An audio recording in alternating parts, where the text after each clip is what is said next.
புனித சூசையப்பர் திருவிழா திருக்குடும்பத்தின் தலைவராக இருந்து குடும்பத்தை சவாலான காலகட்டத்தில் கடவுளின் திருவுளத்தை அறிந்து அதனை சிறப்பாக வழிநடத்தியவர் புனித சூசையப்பர். தனக்குள்ளாக இருந்த குழப்பங்களுக்கு கனவு வழியே தெளிவு பிறந்த பிறகு கடவுளின் திருவுளம் இதுதான் என்றால் அதை நான் முழுமையாக ஏற்றுக்கொள்கிறேன் என்று தனது வாழ்வு முழுவதும் பிரமாணிக்கத்தோடு வாழ்ந்தவர் இந்த புனிதர்.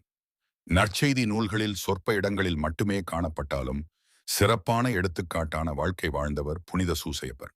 இயேசுவின் வளர்ப்பு தந்தை சூசையப்பரின் திருவிழா ஒவ்வொரு ஆண்டும் மார்ச் 19ஆம் தேதி கொண்டாடப்படுகிறது.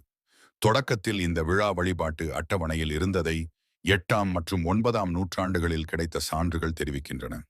காப்டிக் என்று அழைக்கப்படும் எகிப்து நாட்டு திருவழிபாட்டு மரபில் புனித சூசையப்பர் விழா ஜூலை 20 அன்று கொண்டாடப்பட்டதற்கான சான்றுகளும் உள்ளன. சிலுவை போர்களில் கிறிஸ்தவர்கள் வெற்றி பெற்றனர்.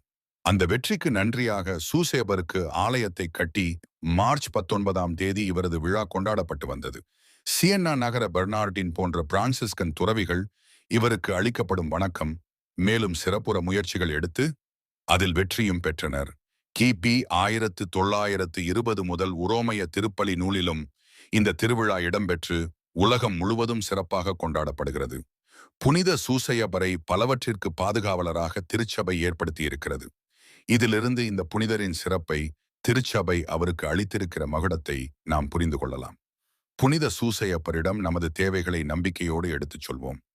பொறுமையின் சிகரமான புனித சூசையப்பர் நிச்சயம் நமது மன்றாட்டுக்களை தனது பரிந்துரையின் மூலமாக இறைவனிடம் பேசி நமக்கு பெற்றுத் தருவார்.